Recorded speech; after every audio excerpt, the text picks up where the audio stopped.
தனம் அடுத்த வர எபிசோடில் பார்த்தீங்க அப்படின்னா இந்த மாதிரி இந்த திவாகர் வந்து சௌந்தர்யாவுக்கு கால் பண்ணி எனக்கு இப்போ 10,000 பணம் வேணும், ஒழுங்காக 2 நாளில் ரெடி பண்ணிடு, இல்லை அப்படின்னா என்ன நடக்கும்னே தெரியாதுன்னு சொல்லிட்டு சௌந்தர்யாவை மிரட்டுறாங்க. சௌந்தர்யா பார்த்தீங்கன்னா ரொம்பவே பாவம். சௌந்தர்யா திவாகர் கிட்ட மாட்டிக்கிட்டு ரொம்பவே முழிக்கிறாங்க. என்ன பண்ணுறதுனே யார்கிட்ட சொல்கிறதுனே தெரியாமல் பார்த்தீங்கன்னா ரொம்பவே வந்து அவதிப்படுறாங்க.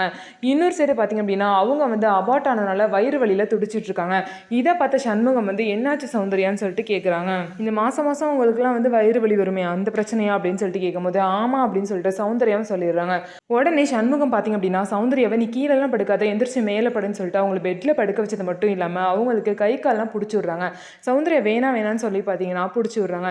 இப்படி வந்து இவ்வளோ நல்லவராக இருக்காரு, இவரை போய் ஏமாத்திட்டு இருக்கோமே அப்படின்னு சொல்லிட்டு சௌந்தர்யாவுக்கு ரொம்பவே வந்து குற்ற உணர்ச்சியாக இருக்குது. இன்னொரு சைடு பார்த்தீங்க அப்படின்னா கதிரோட அத்தை பொண்ணு வந்து ராதிகா பார்த்தீங்க அப்படின்னா கதிர்கிட்ட பேசுகிறதா நினச்சிக்கிட்டு டாய்லெட்டில் இருக்க டக்லஸ் கிட்ட வந்து பேசிகிட்டு இருக்காங்க.